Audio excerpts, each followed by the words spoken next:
చిలికి చిలికి గాలివానలాగా అల్లు అర్జున్ వివాదం ముదురుతోంది రోజు రోజుకి. నిజం చెప్పాలి అంటే ఈ మొత్తం వ్యవహారానికి ఇప్పుడు రాజకీయ రంగు కూడా పులుముకుంటోంది. దీనికి కారణం ఎవరు? అల్లు అర్జున్, అల్లు అరవింద్ సినిమా ఇండస్ట్రీ వ్యవహరించిన తీరా, లేకపోతే ఉద్దేశపూర్వకంగా రేవంత్ రెడ్డి సినిమా ఇండస్ట్రీని టార్గెట్ చేయాలని చెప్పి అనుకోవడమా? ఈ అంశం గురించి నాతో మాట్లాడడానికి పొలిటికల్ కామెంటేటర్ రాజేష్ అప్పసాని గారు ఉన్నారు. రాజేష్ గారు, అల్లు అర్జున్ వివాదాన్ని మీరు ఎట్లా చూస్తున్నారు? రమేష్ గారు, ఇవాళ తెలంగాణ ముఖ్యమంత్రి రేవంత్ రెడ్డి గారు ఆయన ఏదో ఒకనాడు జగన్మోహన్ రెడ్డి గారు తెలుగు సినిమా పరిశ్రమని టార్గెట్ చేసినట్టుగా ఇప్పుడు రేవంత్ రెడ్డి గారు కూడా టార్గెట్ చేస్తున్నారు అని చెప్పని వస్తున్న ఆరోపణలు నాకైతే కొంత అర్ధరహితంగానే నేను భావిస్తా ఉన్నా. ఎందుకంటే తెలంగాణ ప్రభుత్వం ద్వారా ఈ మధ్య జరిగిన 2 సంఘటనల్ని ఉదాహరణగా చూపించి వాటి ప్రాతిపదికగా రేవంత్ రెడ్డి గారు తెలంగాణ ప్రభుత్వం సినీ పరిశ్రమను టార్గెట్ చేసినట్టుగా చిత్రీకరిస్తున్నారు. మొదటి సంఘటన వచ్చేటప్పటికి నాగార్జున గారికి సంబంధించిన ఎన్కన్వెన్షన్ కూల్చివేత. వాస్తవంగా తెలంగాణ ప్రభుత్వం ద్వారా తీసుకున్న ఒక పాలసీ డెసిషన్, చెరువు బఫర్ జోనుల్లో నిర్మాణం జరుగున్న, చెరువు ఫుల్ ట్యాంక్ లెవెల్లో నిర్మాణం జరుగున్న అన్ని కట్టడాలని కూల్చివేయాలి అని చెప్పని హైడ్రా అని చెప్పని ఒక వ్యవస్థను తీసుకొచ్చి దాని ద్వారా ఎగ్జిక్యూట్ చేస్తున్న ప్రాసెస్ లో భాగంగా ఆ ఎన్కన్వెన్షన్ కూల్చివేత జరిగింది తప్ప అది తెలుగు సినీ పరిశ్రమకు సంబంధించిన కథానాయకుడు కాబట్టి ఆయన టార్గెట్ చేశారనేది అవాస్తవం. ఎందుకంటే తెలుగు సినీ పరిశ్రమకి నాగార్జున గారికి సంబంధించిన ఒక నిర్మాణానికి సంబంధం లేదు. అదొక వ్యాపార సంస్థ. ఆ వ్యాపార సంస్థ చెరువు బఫర్ జోన్ లో నిర్మాణం జరిగింది అన్న ప్రాతిపదికగా దాని కూల్చివేత జరిగింది తప్ప సినీ పరిశ్రమకి ఏ విధంగానూ సంబంధం కాదు. అక్కడ నాగార్జున గారి స్థానంలో వేరే ఇంకెవరు వ్యక్తి ఆ యాజమాన్యం ఆ సంస్థ యజమానిగా ఉన్నా కూడా అది కూల్చివేత జరుగుండేది. ప్రొవైడెడ్ అది బఫర్ జోన్ అవునా కాదనేది రుజువు చేసుకోవాల్సిన బాధ్యత యజమానుల మీద ఉంటుంది. ఇష్యూ అది గత దశాబ్ద కాలం పైగా వివాదాస్పదం అవుతానే ఉంది. చాలా సందర్భాల్లో గత టిఆర్ఎస్ ప్రభుత్వ హయాంలో కూడా దానికి కూల్చివేతకు నోటీసులు ఇవ్వడం జరిగింది. మరి తర్వాత రాజేష్ గారు, ఫర్ ఆర్గ్యుమెంట్ సేక్ మీరు అన్నట్టు నాగార్జున వ్యవహారం అనేది అది సినిమా ఇండస్ట్రీకి సంబంధం లేదు. ఆ తర్వాత తెలంగాణ ప్రభుత్వంలో మంత్రిగా ఉన్నటువంటి వ్యక్తే కొన్ని కామెంట్స్ చేయటం అదొక గొడవ అయింది. అదొక స్టోరీ మళ్ళీ ఇందులో. ఆ తర్వాత ఇప్పుడు అల్లు అర్జున్ అయింది. ఆ తర్వాత ఇదే సమయంలో మోహన్ బాబుకు సంబంధించిన కొన్ని వ్యవహారాలు కూడా అయినాయి. ఇవాళ కొండా సురేఖ గారికి సంబంధించి గతంలో నాగార్జున గారి కుటుంబాన్ని, వారి వ్యక్తిత్వాన్ని హననం చేస్తూ వారు వ్యాఖ్యలు చేసిన సందర్భంలో సినీ పరిశ్రమే కాదు, సినీ పరిశ్రమకు సంబంధం లేని వ్యక్తులు కూడా స్పందించడం జరిగింది. అదే సందర్భంలో కొండా సురేఖ గారు కూడా స్వయంగా నేను నోరు జారాను అని చెప్పని సమంతకి క్షమాపణ చెప్పడం కూడా జరిగింది. ఓకే. కాబట్టి కొండా సురేఖ వ్యవహార శైలిని ఎవరూ సమర్థించాల. ఆమె ఒక రకమైన నోటు దురుస్థానంతో వివాదాలకు సంబంధం లేని మహిళని ఈ అంశంలోకి తీసుకొచ్చి వివాదాస్పదం చేయడం జరిగింది. అయితే ఇక్కడ గమనించుకోవాల్సింది ఏంటంటే ఇప్పుడు అల్లు అర్జున్ గారి సంఘటన లేదు, గత 10-15 రోజులుగా మోహన్ బాబు గారి కుటుంబంలో జరుగుతున్న సంఘటన. మోహన్ బాబు గారి కుటుంబంలో జరుగుతున్న సంఘటన వారి అంతర్గత కుటుంబ వ్యవహారం, వారి కుటుంబంలో ఉన్న ఆస్తులకు సంబంధించిన వ్యవహారం. దానికి ఇవాళ ప్రభుత్వాలకో లేదు మీడియా సంస్థలకో సమాజానికో సంబంధించిన అంశం కాదని వారి కుటుంబంలో అంతర్గతంగా వాళ్ళు పరిష్కరించుకోలేక వాళ్ళు వీధికెక్కి వాళ్ళు ఒకరి మీద ఒకరు కంప్లైంట్ చేసుకోవడం జరిగింది. తండ్రి కొడుకు మీద దాడి చేశాడని కొడుకు తండ్రి మీద దాడి చేశాడని చెప్పని తండ్రి ఒకరి మీద ఒకరు ఫిర్యాదులు చేసుకున్న అంశం అది. కాబట్టి దానికి ఏ స్థాయిలో కూడా ప్రభుత్వానికి సంబంధించిన అంశం కాదు. ఇప్పుడు అల్లు అర్జున్ గారి విషయంలో కూడా అల్లు అర్జున్ గారిని రేవంత్ రెడ్డి గారు ప్రత్యేకంగా టార్గెట్ చేస్తున్నారు అని చెప్పని ఆరోపణలు వస్తున్న నేపథ్యంలో ఖచ్చితంగా ఒక అంశం అర్థం చేసుకోవాల్సింది ఏంటి అంటే, ఇదే అల్లు అర్జున్ గారికి సంబంధించిన సినిమాకి ఇదే తెలంగాణ ప్రభుత్వం టికెట్ ధరలు పెంచుకోవడానికి అనుమతి ఇచ్చింది, బెనిఫిట్ షోలు ప్రదర్శించుకోవడానికి అనుమతి ఇచ్చింది. కాబట్టి 100% ప్రభుత్వం కనుక అల్లు అర్జున్ గారి మీద ఏదైనా ఒక దొగ్దో లేకపోతే ఈర్ష్య లాంటిది ఏదైనా ఉండున్నట్టయితే ప్రభుత్వం నుంచి ఆ విధమైన సహకారం అందదు కదా. ఇక్కడ ఒక ఇన్సిడెంట్ జరిగిన అంశం ప్రాతిపదికగా ఈ వివాదం చెలరేగింది. అంతేగాని అల్లు అర్జున్ నే లక్ష్యంగా చేసుకొని ప్రభుత్వం ఏదో కక్ష సాధింపు చర్యలకు పాల్పడాలి అనుకుంటే గతంలో జగన్మోహన్ రెడ్డి గారి ప్రభుత్వ హయాంలో టికెట్ ధరలు తగ్గింపు వ్యవహారం మనం అందరం చూసాం కదా. కాబట్టి అదే విధంగా రేవంత్ రెడ్డి గారి ప్రభుత్వం కూడా మీరు ఎన్ని కోట్లు పెట్టి సినిమాని నిర్మాణం చేసుకుంటే మాకేం సంబంధం, ప్రజలకు తక్కువ ధరకే సినిమా చూడాల్సిన ఫెసిలిటేషన్ కల్పించాల్సిన బాధ్యత ప్రభుత్వాలు, కాబట్టి మీ టికెట్ ధర పెంపుకి మేము అనుమతి ఇవ్వము అన్నట్టయితే అసలు ఈ వివాదమే ఉండేది కాదు. కానీ ప్రభుత్వం వీళ్ళ విజ్ఞప్తిని మన్నించి వాళ్ళకి బెనిఫిషియల్కి అనుమతి ఇచ్చారు. టికెట్ ధరలు అనూహ్యంగా అంటే దాదాపుగా 300-400% పెంచుకోవడానికి కూడా అనుమతి ఇవ్వడం జరిగింది. అంటే ఇది మెయిన్ టాపిక్ కాదు, కానీ నా అభిప్రాయం ఏంటంటే అసలు ప్రభుత్వాలకు ఏమి సంబంధం టికెట్ల ధరలతోటి అనేది నాకు ఉన్న ఇష్యూ. ఎందుకంటే వాళ్ళు ₹1,00,000 పెట్టుకునేవాడి టికెట్, వాళ్ళ ప్రొడక్ట్. పోలీసులకి ప్రభుత్వానికి సంబంధించినంత వరకు ఏంటంటే థియేటర్ మేనేజ్మెంట్, క్రౌడ్ మేనేజ్మెంట్, మిగతా అంశాలు. ఇప్పుడు మొన్న జరిగిన అంశం ఖచ్చితంగా ప్రభుత్వ పరిధిలోకి వస్తుంది, అందులో డౌట్ లేదు. కానీ టికెట్లకు సంబంధించి అసలు ప్రభుత్వాల అధికారాన్ని చేతిలోకి తీసుకొని అసలు అటువంటి అధికారం ప్రభుత్వాలకు ఉన్నదనే విషయం మనకి జగన్మోహన్ రెడ్డి ప్రభుత్వం చేసే వరకు తెలియదు నిజానికి సామాన్యులకి. అంటే ప్రభుత్వం జోక్యం చేసుకోవచ్చు, ప్రభుత్వం ధరలు పెంచొచ్చు, ప్రభుత్వం కావాలనుకుంటే పెంచొద్దు తక్కువే పెట్టండి అని ఆర్డర్లు ఇవ్వచ్చు అనే విషయం తెలియదు. ఆ అధికారాన్ని ఉపయోగించుకొని ప్రభుత్వాలు ఆ సినిమా వ్యవస్థని.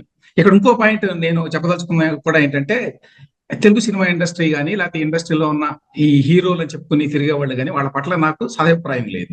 అది పక్కన పెడితే ఆ నేపథ్యంలో వాళ్ళని ప్రత్యేకంగా టార్గెట్ చేయాలని కూడా నేను అనుకోను. వాళ్ళు మిగతా సమాజంలో మిగతా మనుషుల్లాగానే కదా వాళ్ళు కూడా. జగన్మోహన్ రెడ్డి కాలంలో ఏం జరిగిందంటే తనకి ఇష్టమైతే రేట్లు పెంచుకోవడానికి అతను అనుమతిస్తాడు. అంటే తనని అభ్యర్థించాలి, తన కాళ్ళ దగ్గరికి రావాలి ఎవరైనా. ఆ అధికారాన్ని చేతిలో పెట్టుకుని ప్రభుత్వాలు ఇట్లా చేస్తున్నాయి. కాబట్టి ప్రభుత్వాలకి అసలు సినిమా ధరల్ని పెంచడం తగ్గించడం అనే దానికి సంబంధించి వాళ్ళకి ఎటువంటి అధికారం ఉండకూడదు అనేది నా అభిప్రాయం. మిగతా విషయాల్లో ప్రభుత్వాలకి అన్ని అధికారాలు ఉంటాయి. ఒక సినిమా థియేటర్ ఎక్కడ ఉండాలి, దాన్ని ఎట్లా నడపాలి, దాంట్లో క్రౌడ్ మేనేజ్మెంట్ ఏంటి, దాంట్లో 4 షోలు వేసుకోవచ్చా, వేసుకుంటే అనుగాని టైంలో వేస్తే జనం అంతా బయటకు వస్తే మరి బజార్లన్నీ క్రౌడెడ్ అయిపోతే దానివల్ల ఇబ్బందులు, ఇటువంటివన్నీ ఖచ్చితంగా పోలీసులు పట్టించుకోవాల్సిన విషయాలు, ప్రభుత్వాలు పట్టించుకోవాల్సిన విషయాలు. అయితే ఇక్కడ మీరు అన్నట్టు సరే వీళ్ళు అడిగారు, వాళ్ళు ఇచ్చారు. ఈ మధ్యకాలంలో అందరికీ తెలుసు, మొదటి వారంలోనే సాధ్యమైనంత డబ్బు లాగేయాలి జనం దగ్గర నుంచి అనే ప్రయత్నం, ఆ ప్రయత్నంలో భాగంగా ఇవన్నీ జరుగుతున్నాయనే విషయం కూడా మనకు తెలుసు. వాటి ద్వారానే ఇప్పుడు హీరోలు 100 కోట్లు, 500 కోట్లు, 1000 కోట్లు అనే పేర్లతోటి సక్సెస్ మీట్లు పెట్టుకోవటం, ఈ వ్యవహారం అంతా నడిపిస్తున్నారు. అభిమానుల క్రేజ్ ని పెంచడానికి కూడా ప్రయత్నిస్తున్నారు. ఇవన్నీ వాస్తవాలే, నేను కాదంటలేదు. అయితే ఈ ఘటన జరిగింది. ఈ ఘటన సినిమా థియేటర్లో తొక్కిసలాటలో ఒకరి మరణం, మరొకరికి తీవ్రంగా ప్రాణాపాయ స్థితిలో ఉండటం, ఇది ఇష్యూ. ఈ ఇష్యూలో కేసు పెట్టారు. కేసు పెట్టిన తర్వాత మొదట్లో మనకి తెలియకపోవచ్చు ఇన్ఫర్మేషన్, తర్వాత పోలీసులు ఇదిగో వీళ్ళ పాత్ర ఎంత ఉంది, వాళ్ళ పాత్ర ఎంత ఉంది, ఇట్లాంటివన్నీ చెప్తున్నారు. ఇందులో అల్లు అర్జున్ అనే వ్యక్తి పాత్ర ఎంత ఉన్నది అనేది నాకు తెలియదు. పోలీసులు కూడా అతనిది నాకు తెలిసి అతన్ని A1 గా పెట్టినట్లు లేరు కదా ఇందులో, రాజేష్ గారు A11 కింద పెట్టారు. అంటే ఇతను పాత్ర మొదటి 1, 2, 3 స్థానాల్లో లేదు. కేసు పెట్టారు, అంతవరకు బాగానే ఉంది. అయితే ఆ తర్వాత నుంచి జరుగుతున్న పరిణామాలు చూస్తే ఇది ఉద్దేశపూర్వకంగా ప్రభుత్వం యొక్క మైట్, ప్రభుత్వానికి ఎంత ఫోర్స్, ఎంత శక్తి ఉంటుంది కదా, ఆ శక్తిని చూపిస్తాం మేము అనేటువంటి ధోరణి కనిపిస్తుంది. ఎందుకంటే ఇంత చిన్న విషయానికి ముఖ్యమంత్రి మాట్లాడాల్సిన పని లేదు. అది కూడా కోర్టులోకి వెళ్ళిన తర్వాత కోర్టు ఏదో నిర్ణయం ఇచ్చింది, ఏదో టెంపరీ రిలీఫ్ ఇచ్చింది. ఆ తర్వాత ఎట్లాగో విచారణ సాగుతుంది దీని మీద. ఈ లోపల పోలీసులు కూడా విచారణ చేస్తున్నారు. ఈలోగా రేవంత్ రెడ్డి గారు అసెంబ్లీలో దీని మీద స్టేట్మెంట్ చేయడం, ఆ స్టేట్మెంట్ చేసిన దాంట్లో కూడా కొంచెం థ్రెటనింగ్ లాంగ్వేజ్ ఉపయోగించడం, ఆ తర్వాత జరిగిన పరిణామాలు. నిన్న చాలా మంది అంటే పోలీసులు ప్రెస్ మీట్ పెట్టారు. అందులో సివి ఆనంద్ గారు ఎక్కువ మాట్లాడారు, నిజానికి వీళ్ళు మాట్లాడారు. అందులో వాళ్ళ ప్రయత్నం ఏంటంటే అల్లు అర్జున్ పాత్ర ఉన్నదే చెప్పటం. దానికోసం అని చెప్పి నిన్న పెద్ద ఎత్తున వీడియో రిలీజ్ చేశారు మీడియాకి. రిలీజ్ చేసి మీడియాలో ఇవాళ రేపట్లో మీకు తెలుసు, ప్రభుత్వాలు వాళ్ళు తలుచుకుంటే వాళ్ళకి ఏది కావాలో దాన్ని అన్ని టీవీ ఛానల్స్ లో పెద్ద ఎత్తున ప్రసారం చేయడానికి వీలుగా చేయగలరు. వాళ్ళకి శక్తి ఉంది, మనం కాదనలేదు దాన్ని, ఏ ప్రభుత్వం అయినా కూడా. ఆ నేపథ్యంలో ఫుల్ నిన్న టీవీల్లో బ్లాస్ట్ చేసేసారు. ఏ విధంగా క్రౌడ్ ఎట్లా జరిగింది, అల్లు అర్జున్ లోపలికి వెళ్ళాడు, బయటకు వచ్చాడు, వినలేదు, ఇట్లాంటివి ఏవో చెప్పారు. వాటికి అనుగుణంగా వాళ్ళు రిలీజ్ చేశారు. అదే టైంలో నిన్న ఒక ఏసీపీ అని చెప్పుకుంటున్న ఒక వ్యక్తి ఒక ప్రెస్ మీట్ పెట్టాడు ప్రెస్ క్లబ్ లో. ఆయనకి ఏమి సంబంధం లేదు ఈ కేసు తోటి. ఇంకా నాకు తర్వాత తెలిసిన సమాచారం ఏంటంటే ఈ వ్యక్తి యాక్చువల్ గా ప్రస్తుతం సస్పెన్షన్ లో ఉన్నాడు. ఈ ఏసీపీ అనే వ్యక్తి కరప్షన్ ఛార్జెస్ మీద. ఆ వ్యక్తికి ఎటువంటి సంబంధం లేదు. ఇప్పుడు నిన్న పోలీసులు కొంతమంది మాట్లాడారు అంటే వాళ్ళు ఆ కేసులో ఉన్నారు, ఇన్వెస్టిగేషన్ లో ఉన్నారు కాబట్టి వాళ్ళు అక్కడ జరిగింది ఏంటి అని చెప్తున్నారు. అంతవరకు ఓకే. అది ఇతను మాట్లాడిన విధానం కూడా మీరు విన్నారో లేదో నాకు తెలియదు. మీరు విన్నారా? అది విన్నానండి, మొత్తం విన్నాను నేను. విన్నారు కదా. దాని మీద కూడా నాకు మీ అభిప్రాయం కావాలి. అతను ఎందుకు మాట్లాడాడు? అతని యొక్క వ్యక్తిగతమైన వ్యవహారం ఇది. వ్యక్తిగతంగా అత్యుత్సాహం ప్రదర్శించి సస్పెన్షన్ లో ఉన్నాడు కాబట్టి మరి రేవంత్ రెడ్డి గారిని బాగా సంతోషపెట్టి మరి వ్యక్తిగత లాభం పొందాలి అనేటువంటి ప్రయత్నంగా చూడాలా దీన్ని? అంతకుమించి దీన్ని ఎక్కువగా చూడాల్సిన అవసరం లేదా? రెండవది ఓయూ జేఏసీ వాళ్ళు వచ్చి అతని ఇంటి మీదకి వెళ్ళడం, వచ్చిందంతా కలిపి 60 మంది అనుకోండి. వాళ్ళు 60 మంది వస్తే 60 మంది ప్రెస్ వాళ్ళు ఉంటారు, మన దగ్గర మామూలే కదా. సో వాళ్ళు వచ్చేది కాసేపు హడావుడి చేశారు. ఏవైనా కూడా అది కొంచెం ఎవరికైనా భయాన్ని కలిగిస్తుంది, అందులో డౌట్ లేదు. ఇంటి మీదకి వస్తే అట్లా దాన్ని రేవంత్ రెడ్డి తర్వాత ఆయన ఎక్స్ లో ఖండించారు కూడా, ఇమ్మీడియట్ గానే రెస్పాండ్ అయ్యాడు ఆయన. బట్ ఈ పరిణామాలు మళ్ళీ ఎట్లా వెళ్తున్నాయంటే ఇదేదో దీంట్లో ఒక అండర్ టోన్ అనమాట, ప్రాంతీయ వ్యవహారం. మీరు ఏసీపీ మాటలు కూడా వింటే మళ్ళీ గతంలో మనం బీఆర్ఎస్ నోట్ల నుంచి వచ్చే మాటలు కొన్ని ఉన్నాయి, ఆ మాటలు కొన్ని మళ్ళీ వస్తున్నాయా అనేటువంటి అనుమానం కూడా వచ్చింది. అందువల్ల ఇది ఎటు వెళ్తుంది అసలు ఈ మొత్తం వ్యవహారం అనేది అర్థం కావట్లేదు ఎవరికి. ఇప్పుడు మొట్టమొదట సీఎం స్థాయిలో ఉన్న రేవంత్ రెడ్డి గారు స్పందించిన దగ్గర నుంచి మాట్లాడదామండి మనం. ఎందుకంటే ఆయన ఎందుకు స్పందించాల్సి వచ్చింది, ఆయన ఎందుకు ఇంత సీరియస్ గా తీసుకున్నారు అనే దగ్గర నుంచి మాట్లాడదాం. వాస్తవంగా రాష్ట్ర ముఖ్యమంత్రికి ఒక సంఘటన జరిగిన అంశం పట్ల ప్రత్యక్ష సంబంధం ఉండాల్సిన నెస్టీ లేదు. కానీ ఇక్కడ జరిగింది ఏంటి అంటే, ఎప్పుడైతే ఒక సంఘటన జరిగి పోలీసులు రొటీన్ విచారణలో భాగంగా అల్లర్జున్ని కేసులో ఇన్వాల్వ్ చేసి, ఎందుకంటే ఆ అడ్మినిస్ట్రేటివ్ ప్రొసీడింగ్స్ అన్ని మనకి ఒక్కొక్కటిగా వాస్తవాలు బయటకు వస్తా ఉన్నాయి కాబట్టి డిసెంబర్ 2వ తారీఖు థియేటర్ యాజమాన్యం నుంచి పోలీసులకి దరఖాస్తు ఇవ్వడం, పోలీసులు దాన్ని తిరస్కరిస్తూ 3వ తారీఖు రోజే వాళ్ళకి రాతపూర్వకంగా హీరో ఇక్కడికి రావడానికి అనుమతి ఇవ్వట్లేదు, ఇక్కడ క్రౌడ్ ని కంట్రోల్ చేయడం కష్టతరంగా మారుతుంది, మీ థియేటర్ ఒక బాటిల్ నెక్, అక్కడ ఇంతమంది క్రౌడ్ ని హ్యాండిల్ చేయడం ఇబ్బందికరంగా మారుతుంది కాబట్టి హీరోని హీరోయిన్ ని ఇక్కడికి పిలిచే ప్రయత్నం చేయొద్దు అని చెప్పని వాళ్ళు రాతపూర్వకంగా ఇచ్చిన సమాచారం. ఆ సమాచారాన్ని కాదు అని చెప్పని థియేటర్ యాజమాన్యం హీరోకి తెలియచేయకుండా హీరో అక్కడికి రోడ్ షోగా రావటం, ఇవన్నీ ఏ సంఘటనకి దారి తీసినాయి అనేది మనకందరికీ తెలిసిన అంశమే. అయితే ఇక్కడ జరిగింది ఏంటి అంటే, ఒక దురదృష్టకర సంఘటనలో ఒక మహిళ ప్రాణం కోల్పోవడం జరిగింది. ఒక 9 సంవత్సరాల బాలుడు ప్రాణాపాయ స్థితిలో ఇప్పటికీ బ్రెయిన్ డెడ్ స్టేజ్ లోనే అతను కోమాలో ఉండటం జరిగింది. అంటే అతనికి ఆ వెంటిలేటర్ సపోర్ట్ తీసేస్తే ప్రాణం పోద్ది.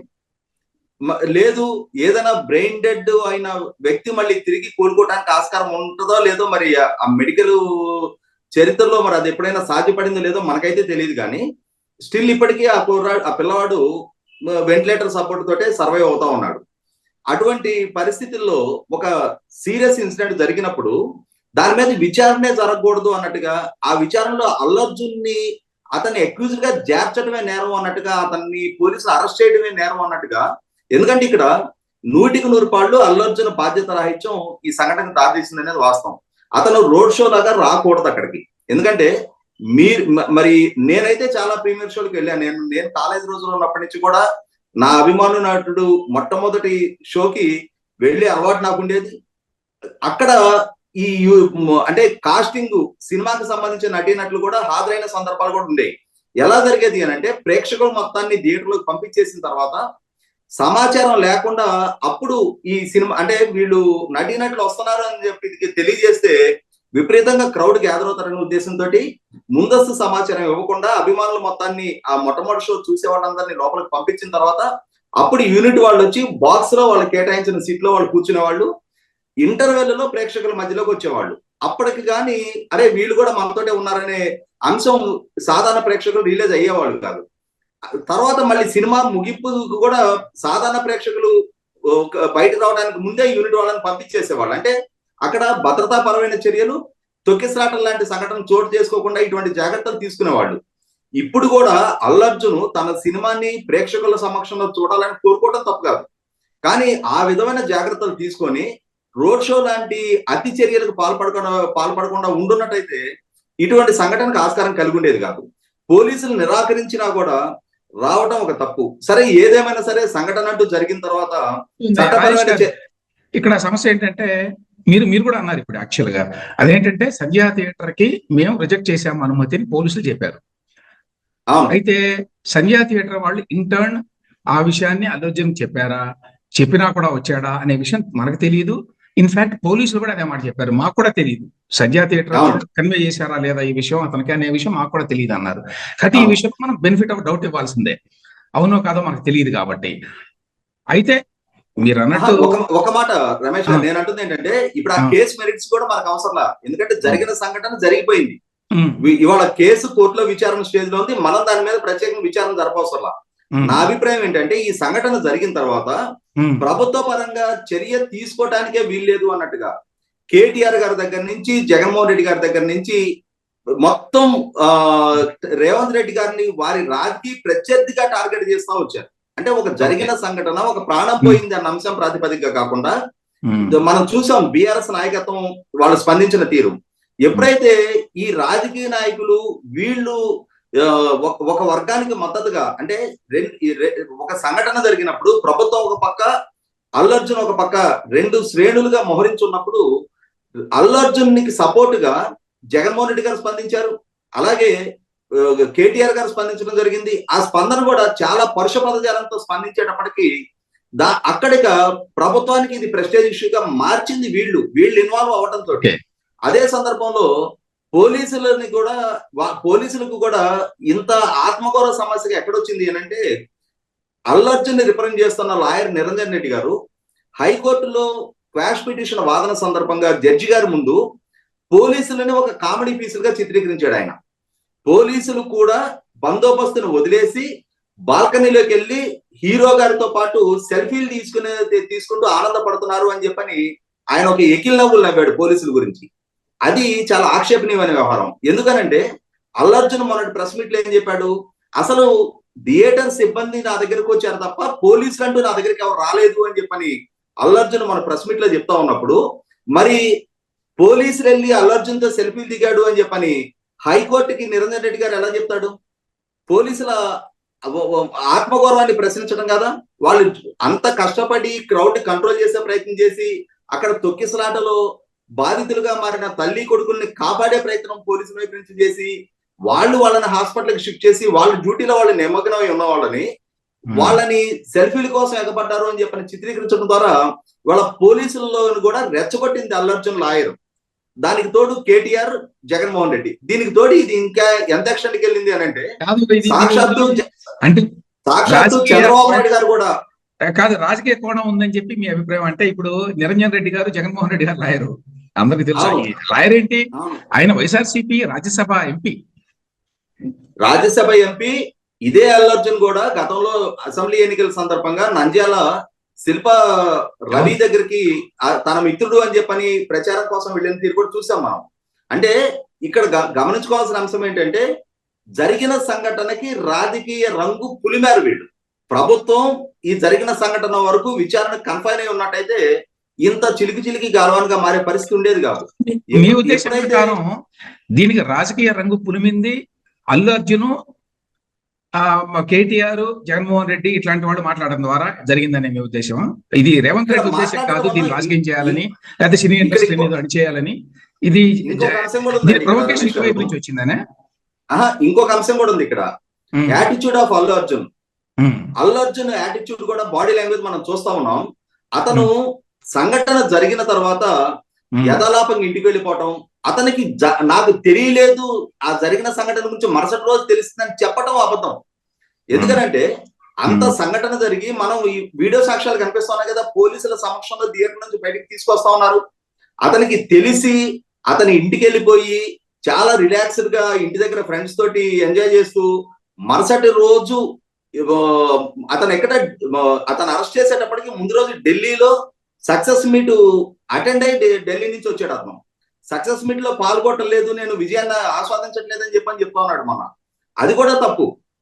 ఇక్కడ జరిగింది ఏంటి అంటే, అల్లు అర్జున్ లో ఈ యాటిట్యూడ్ పెరగడానికి కారణం వచ్చేటప్పటికి సినిమా ఇండస్ట్రీ నుంచి వ్యక్తమైన మద్దతుతో పాటుగా సాక్షాత్తు ఆంధ్రప్రదేశ్ రాష్ట్ర ముఖ్యమంత్రి చంద్రబాబు నాయుడు గారు కూడా అల్లర్జున్ కు ఫోన్ చేసి మద్దతు తెలపాల్సిన అవసరం లేదు, పరామర్శ చేయాల్సినంత నెసెసిటీ లేదు. అతనే స్వాతంత్ర పోరాటం చేసి బయటికి రాలేదు.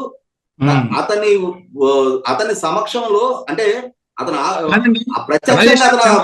అరెస్ట్ చేసినప్పుడు జగన్మోహన్ రెడ్డి ఫోన్ చేశారు ఎవరైనా, అల్లు అరవింద్ గారు కానీ వీళ్ళు కానీ? అల్లు అరవింద్ గారు కాదు, సినిమా ఇండస్ట్రీ నుంచి స్పందించింది 2-3 వ్యక్తులే. ఒకరు చలపతిరావు గారి కొడుకు రవిబాబు, నారా రోహిత్ కుటుంబ సభ్యుడిగా శివాజీ గారు, ఇటువంటి 3-4 తప్పిస్తే సినిమా ఇండస్ట్రీ నుంచి వైవిఎస్ చౌదరి గారు, ఇటువంటి వాళ్ళు 3-4 తప్పిస్తే సినిమా ఇండస్ట్రీ నుంచి అశ్విని దత్ గారు, రాఘవేంద్రరావు గారు లాంటి వాళ్ళు స్పందించారు. వీళ్ళు తప్పిస్తే సినిమా ఇండస్ట్రీ నుంచి ఏ ఒక్కరు స్పందించలా. అసలు చంద్రబాబు నాయుడు గారి స్థాయి వ్యక్తి అల్లు అర్జున్ కి ఫోన్ చేసి మాట్లాడటం నాకైతే నచ్చలా, ఏ స్థాయిలో కూడా. ఎందుకంటే వాళ్ళకి ఏదైనా కష్టం వస్తే, వాళ్ళు ఏదైనా ఇబ్బందికర పరిస్థితిలో ఏదైనా ఆపద సంభవిస్తే వాళ్ళని పరామర్శించిన అర్థం ఉంది తప్ప, లేదు గతంలో జాతీయ పురస్కారం దక్కిన లాంటి ఏదైనా ఒక ఘనత సాధించినప్పుడు ముఖ్యమంత్రి స్థాయి వ్యక్తి ఫోన్ చేసి పరామర్శ చేయొచ్చు. కానీ ఇవాళ ఒక సంఘటన జరిగి ఒక కుటుంబం బాధితులుగా రోధిస్తా ఉన్న టైంలో ఇతను బాధ్యుడు అని చెప్పని పోలీసుల చేత ఆరోపణలు ఎదుర్కొంటున్న వ్యక్తిని చంద్రబాబు నాయుడు గారి స్థాయి వ్యక్తి పరామర్శ చేయడం అనేది 100% అల్లు అర్జున్లో ఏంటంటే నేను యబోది అన్న ఒక యాటిట్యూడ్ బలపడిపోయింది అతను. ఇక్కడ మనం గమనించుకుంటే అంటే దీనికి పూర్వరంగం కూడా ఒకసారి గమనించుకోవాలి. సినిమా రంగంలో కాదు రాజేష్ గారు, సినిమా రంగంలో ఉన్న పెద్ద హీరోలందరికీ దాదాపుగా ఇదే యాటిట్యూడ్ అన్నమాట, వాస్తవం కదా? ఇక్కడ అదే చెప్తున్నా. ఇప్పుడు నేను గతంలో ఒకసారి అల్లు రామలింగయ్య గారిది ఒక ఇంటర్వ్యూ నేనే విన్నా, వారు మాట్లాడింది. నేను ఆకలితో అలమటించిన రోజు తిండికి గతి లేదు నాకు. ఇవాళ రత్నాలనైనా సరే కొనుక్కొని తినగలిగే స్తోమత నాకుంది, కానీ తినే వయసు లేదు అని చెప్పని అల్లు రామలింగయ్య గారు తన పూర్వరంగం గురించి, అంటే ఆయన మొదట్లో ఎన్ని కష్టాలు అనుభవించింది అనేది చెప్తూ, ఇవాళ ఆర్థికంగా ఒక స్థితికి చేరాం కానీ ఈ చేరిన స్థితిని అనుభవించే వయసు లేకుండా పోయింది అని చెప్పని చెప్పడం జరిగింది. అంటే కష్ట నష్టాలను ఎదుర్కొంటూ ఒక ప్లాట్ఫామ్ వాళ్ళు బిల్డప్ చేశారు. దాన్ని అల్లు అరవింద్ గారు ఇంకొంచెం కన్సాలిడేట్ చేస్తా వచ్చారు వ్యాపార పరంగా, ఆర్థికంగా. ఈ అల్లు అర్జున్ లాంటి వాళ్ళు బాండ్ విత్ గోల్డెన్ స్పూన్, వాళ్ళకి కష్టం తెలియదు, సమాజం తెలియదు, వాళ్ళకి సామాజిక సంబంధాల గురించి అవగాహన లేదు, వాళ్ళు ఒక హిపోక్రసీలో పెరిగారు. నువ్వు బ్రహ్మాండం భజగోవిందం అంటూ తన చుట్టూ చేరి చిన్న వయసు నుంచి భజన చేసే వాళ్ళతోటి, పొగడ్తలు పొగిడే వాళ్ళతోటే వాళ్ళు ఎదుగుతా వచ్చారు. కాబట్టి కష్ట సుఖాల గురించి, వ్యవస్థల గురించి, చట్టం గురించి, ప్రభుత్వం గురించి, రూల్ ఆఫ్ లా గురించి, వేటి గురించి వాళ్ళకి అసలు అవగాహనే లేదు. రాజేష్ గారు పూర్తిగా ఏకీభవిస్తాను నేను ఆ విషయంలో. ఇన్ఫాక్ట్ తెలుగు సినిమా హీరోలు వాళ్ళు ముందు టైటిల్స్ పెట్టుకుంటారు, నాకు చాలా ఆశ్చర్యంగా ఉంటుంది. ఒక ఆయన గ్లోబల్ స్టార్ అంటాడు, ఈ అల్లు అర్జున్ కి ఏదో ఉంది ఐకాన్ స్టార్ ఏదో. అసలు ఐకాన్ స్టార్ ఏంటో, ఐకాన్ అంటే ఏంటి, ఒక సమాజానికి ఐకాన్స్ అంటే ఎవరు, ఎట్లాంటి వాళ్ళు ఉంటారు అంటే ఏమాత్రం సిగ్గుపడకుండా, ఏమాత్రం బిడియం లేకుండా మరి అభిమానులు ఇస్తారో వీళ్ళే మరి పెట్టుకుంటారో నాకు తెలియదు. కానీ ఆ మీడియాలో కూడా ఆ టైటిల్స్ తో సహా రాస్తారు వీళ్ళ పేర్లు రాసినప్పుడు.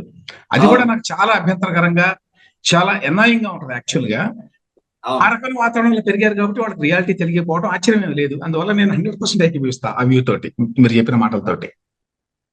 ఇటువంటి పరిస్థితులు ఏమైపోయిందంటే ఇది అసెంబ్లీలో అంటే దీన్ని రాజకీయంగా వివాదాస్పదం చేయటం ద్వారా ముఖ్యమంత్రి అసెంబ్లీలో స్పందించే కంపల్షన్ క్రియేట్ చేశారు. ఆయన స్కిన్ ఆయన కాపాడుకునే పరిస్థితి ఇవాళ రాజకీయ ప్రత్యర్థులు కల్పించిన పర్యవసానం. ఇవాళ జగన్మోహన్ రెడ్డికి ఏం సంబంధం అండి? నిన్న చూస్తున్నాం మనం, దగ్గుపాటి పురంధరేశ్వర గారు ఆంధ్రప్రదేశ్ రాష్ట్ర భారతీయ జనతా పార్టీ అధ్యక్షురాలుగా ఉండి అల్లు అర్జున్ అరెస్ట్ చేయడం తప్పు అని చెప్పి నేను ఒక స్టేట్మెంట్ ఇచ్చారు. ఎందుకు అసలు వీళ్ళు ఎందుకు ఇన్వాల్వ్ అవుతా ఉన్నారు? ఇవాళ తెలంగాణ రాష్ట్ర ప్రభుత్వం, పోలీస్ డిపార్ట్మెంట్ వారి విచక్షణ మేరకు చట్టపరమైన చర్యలకి వాళ్ళు పాల్పడతా ఉన్నారు, చర్యలు తీసుకుంటా ఉన్నారు. అదే సందర్భంలో న్యాయస్థానం పోలీసులు ఏదైనా తప్పు చేసినా దాన్ని కట్టడి చేయగలిగే సామర్థ్యం, అధికారం న్యాయస్థానానికి ఉన్నాయి కదా. ఆ వెసులుబాటుని అల్లు అర్జున్ ఉపయోగించుకున్నాడు కదా. అతనికి కొద్ది గంటల్లోనే బెయిల్ రావడం జరిగింది కదా. దీన్ని ఈ రాజకీయ నాయకుల ప్రమేయంతో మరింత వివాదాస్పదం కావటం, మరింతగా ప్రభుత్వం టార్గెట్ కావడం తోటి ప్రభుత్వం కూడా దీన్ని చాలా ప్రెస్టేజ్ గా తీసుకునే పరిస్థితులు ఆ కంపల్షన్ క్రియేట్ చేస్తా ఉన్నారు. అంటే కాంగ్రెస్ ప్రభుత్వం చర్య తీసుకుంది కాబట్టి దాన్ని బీఆర్ఎస్, భారతీయ జనతా పార్టీ వివాదాస్పదం చేసే ప్రయత్నం చేయటం. ఆంధ్రప్రదేశ్ లో ఉన్న ప్రతిపక్ష నాయకుడు జగన్మోహన్ రెడ్డి గారు కూడా రేవంత్ రెడ్డి గారి ప్రభుత్వాన్ని తప్పుదో పట్టించే ప్రయత్నాలు చేస్తూ ఉండటంతో తమ స్కిన్ కు తాము కాపాడుకునే ప్రాసెస్ లో రేవంత్ రెడ్డి గారు కూడా స్పందించే కంపల్షన్ వీళ్ళే క్రియేట్ చేస్తా ఉన్నారు. ఎలా ఇక చేశారు మీరు ప్రస్తావించిన విష్ణుమూర్తి ఏసీపీ అంశం, ఆ, 100% విష్ణుమూర్తి ప్రెస్ మీట్ మొత్తం విన్నానండి నేను. అంటే అతనే జడ్జిమెంట్ పాస్ చేస్తా ఉన్నాడు. అవును అతనే ఏ సినిమాల్లో నటించాలి, ఏ సినిమాలో నటించకూడదు, సెన్సార్ అధికారులు ఏం చేస్తున్నారు, ఏ ఏ సినిమాలు ఆదరించవచ్చు, అది ప్రేక్షకుల విచక్షణ. ఇవాళ 1000 కోట్లు పెట్టి సినిమా తీసినా అది ప్రేక్షకులను రంజింపజేయకపోతే 100 కోట్లు కూడా కరెక్ట్ కావు. 2 కోట్లతో సినిమా తీసినా అది ప్రేక్షకులను రంజింపజేస్తే 100 కోట్లు కలెక్ట్ చేసిన సందర్భాలు మనం చాలా చూసాం. మనం అది ఇక్కడ అంతిమ న్యాయ నిర్ణేతలు ప్రేక్షకులు. సినిమా వాళ్ళగా వాళ్ళ క్రియేటివిటీని వాళ్ళు ప్రజల ముందు ప్రదర్శించే ప్రయత్నం చేస్తా ఉన్నారు. ప్రజలకు ఆమోదయోగ్యం అయితే చూస్తారు, లేకుంటే చూడరు. అయితే ఇక్కడ అతను వాడిన అంటే అతను ఏమంటాడు, మీరు లీజు స్థలాల్లో ఉన్నారు, ఇవన్నీ అతను పరిదాడి చేసిన వ్యాఖ్యలు 100% ఆక్షేపణీయం. కాబట్టి సమాచారం అలాంటి మాటలు కూడా మాట్లాడాడు. రీళ్లు కట్ చేస్తాం, తోలు పగలగొడతాం, అంటే కొన్ని పరిదాటి వ్యాఖ్యలు చేశాడు. కాబట్టి నాకు నిన్న రాత్రి అందిన సమాచారం ప్రకారం అతను ఏదో సస్పెండ్ చేసినట్టుగా, అంటే మళ్ళీ ఒకసారి అదే చెప్పాను నేను, సస్పెండ్ చేసినట్టుగా చెప్తున్నారు. అతను సస్పెన్షన్ లో ఉన్నారు, సస్పెండ్ చేసినట్టుగా చెప్తా ఉన్నారు. ఆ విషయంలో ముఖ్యమంత్రి రేవంత్ రెడ్డి గారు కూడా స్పందించి ఈ కేసుకు సంబంధం లేని పోలీసు అధికారులు స్పందించొద్దు అని చెప్పని కూడా చెప్పడం జరిగింది.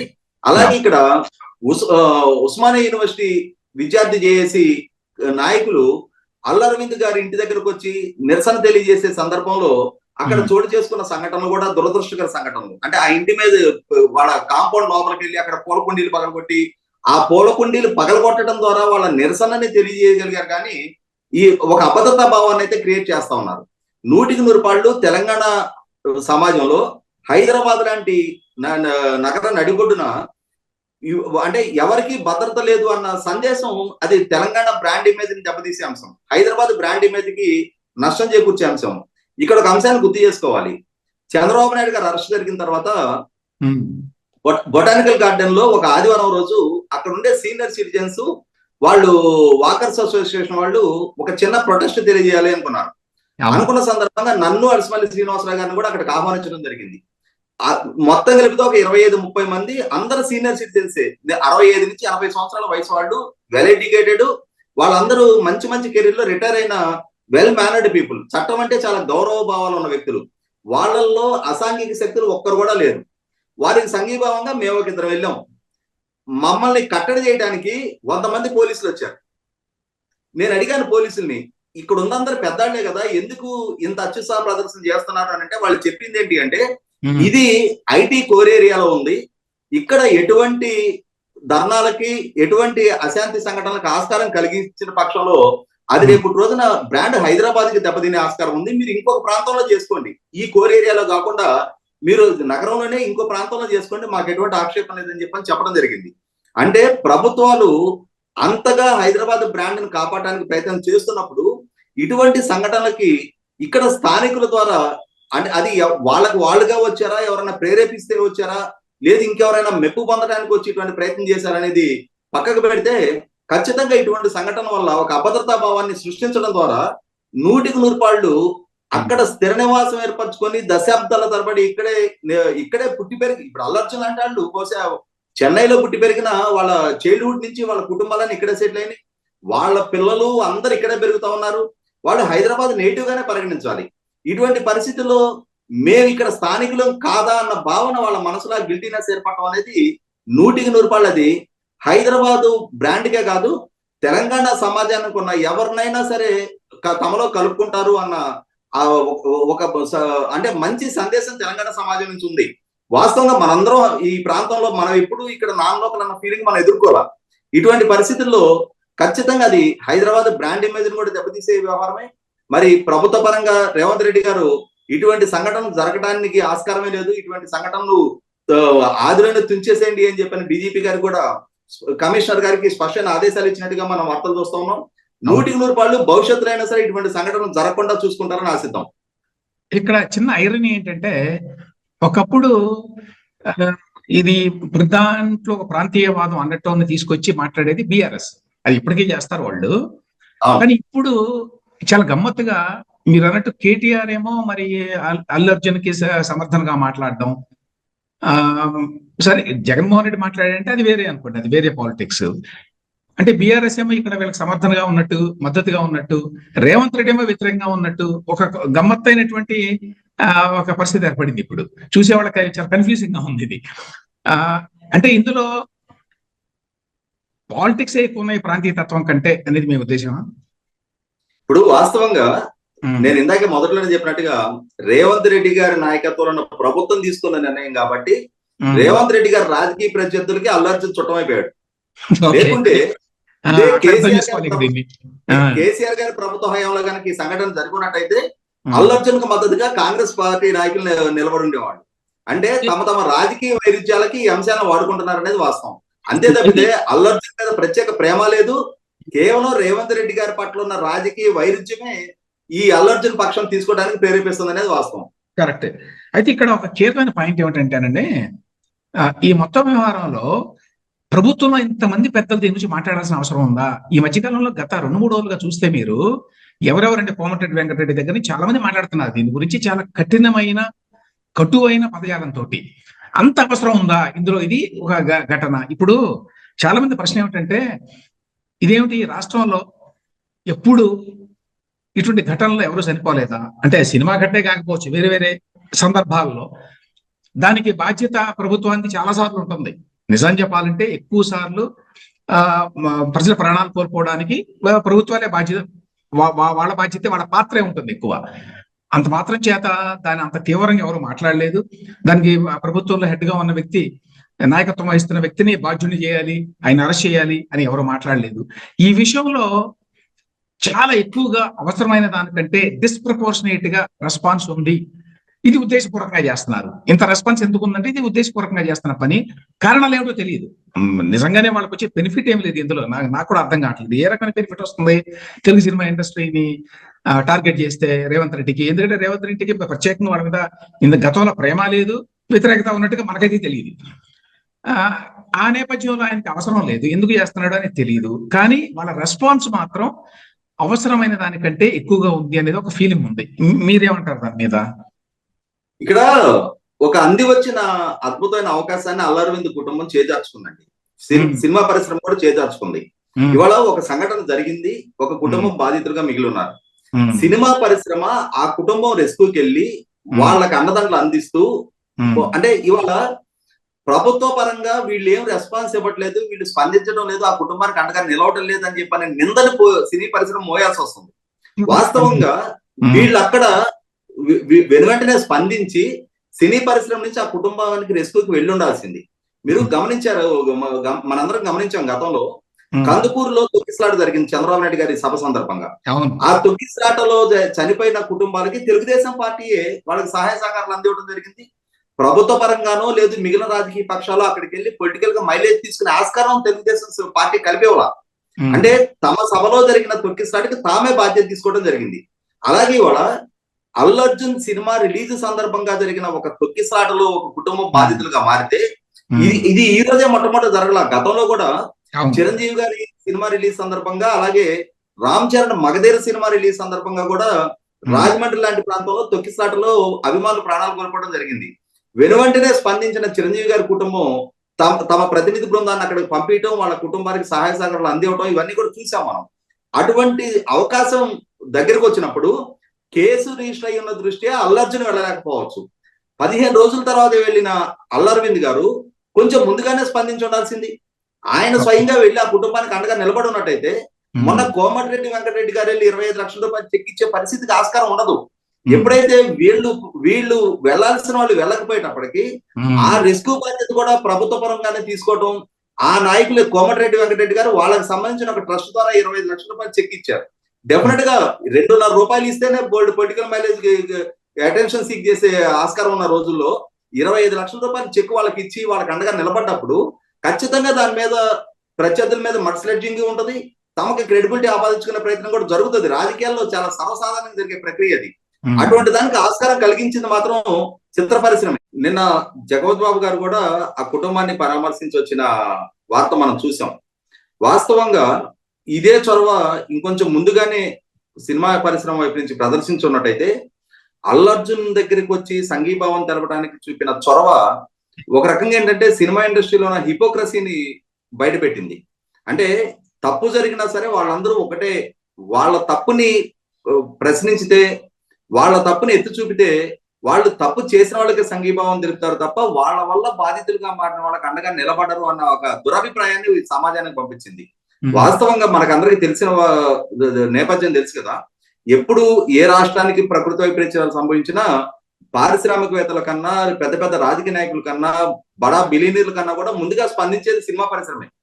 వాళ్ళ వైపు నుంచి కంట్రిబ్యూషన్స్ అనౌన్స్ అయిన తర్వాతే ఎన్టీ రామారావు గారి హయాం నుంచి ఈ రోజు దాకా మొన్న విజయవాడ వరదల సందర్భంగా కూడా మొట్టమొదటి సినిమా పరిశ్రమ స్పందించింది. వాళ్ళు ఆ స్పందించే విషయంలో ఎప్పుడు వెనకడిగేలా ప్రజలకు అండదండలు అందించడంలో ఎక్కడ వాళ్ళు వెనుచూపింది లేదు. కానీ ఈ పర్టికులర్ సంఘటన విషయంలో మాత్రం వాళ్ళు స్పందించాల్సిన రీతిలో స్పందించకపోవడంతో ఇది ఒక రాజకీయ వివాదంగా మారడానికి, అలాగే ఇవాళ సినిమా పరిశ్రమను ఒక బూచిగా చూపించి వాళ్ళు స్వార్థపరులు అన్న భావన సమాజంలో చిత్రీకరణ జరగడానికి వాళ్లకు వాళ్లే దోహదం చేసినట్టుగా అయింది. దీని యొక్క పొలిటికల్ సైడ్ ఎఫెక్ట్స్ ఉండవంటారా రేవంత్ రెడ్డి గారి మీద? ఎందుకంటే ఒకవేళ నిజంగానే ఆయనకి ఎటువంటి దురుద్దేశం లేదు, మామూలుగానే పోలీసులు కేసు పెట్టారు, మామూలుగానే విచారణ జరుగుతోంది, అయితే ఆ తర్వాత మీరు అన్నట్టు జరిగిన పరిణామాల మూలంగా పొలిటికల్లీ ఆయన్ని డిఫెన్స్ మోడ్ లోకి నెట్టారు, దాంతో ఆయన అఫెన్స్ మోడ్ లోకి వచ్చేసాడు ఇప్పుడు అని అనుకుందాం. అది నిజమైనా కూడా ఇది అనవసరమైనటువంటి ఒక చిన్నదాన్ని ఒక పెద్ద ఇష్యూగా తెలంగాణ రాష్ట్రంలో ఇప్పుడు దాన్ని ప్రజెంట్ చేయటం, దానితోటి మీకు తెలుసు సినిమా ఇండస్ట్రీ వ్యవహారం అంటే అది తెలంగాణలో జరిగినా ఆంధ్రాలో జరిగినట్టుగానే ఫీల్ అవుతారు, అంటే ఆంధ్రాలో కూడా అంతే ఇంట్రెస్ట్ ఉంటుంది. దానివల్ల రేవంత్ రెడ్డి యొక్క ఇమేజ్ కి ఎంతో కొంత నష్టం జరగలేదా? ఇక్కడ గమనించుకుంటే ఈ మధ్యకాలంలో బిఆర్ఎస్ పార్టీ నాయకత్వం స్వయంకృతాపరాధ పర్యవసానం, అంటే వాళ్ళు టిఆర్ఎస్ ని, అంటే తెలంగాణ స్థానికత వాళ్ళ బలగం అయితే దాన్ని కాదు అని చెప్పని బిఆర్ఎస్ గా రూపాంతరం చెందించుకొని జాతీయ స్థాయిలో ప్రభావం చూపలేకపోయారు. ఇంట గెలిచి రచ్చ గెలవాల్సిన దగ్గర ఇంటని నిర్లక్ష్యం చేసి రచ్చ దెబ్బతిన్న బిఆర్ఎస్ పరిస్థితి చూసాం మనం. ఇటువంటి పరిస్థితుల్లో బిఆర్ఎస్ పార్టీ ఇప్పుడు ఈ అంశంలో వాళ్ళు ఎంచుకున్న విధాన పర్యవసానం రేవంత్ రెడ్డి గారికి తెలంగాణ సమాజంలో ఒక రకమైన హీరోయిక్ వర్షిప్ ని బిఆర్ఎస్ పార్టీ ఆపాదించింది ఈ సంఘటన దృష్ట్యా. అంటే ఇక్కడ బాధితుల పక్షాన రేవంత్ రెడ్డి నిలబడ్డాడు అన్న ఇమేజ్ వాళ్ళ తెలంగాణ సమాజం ఎప్పుడు కూడా పోరాటాలు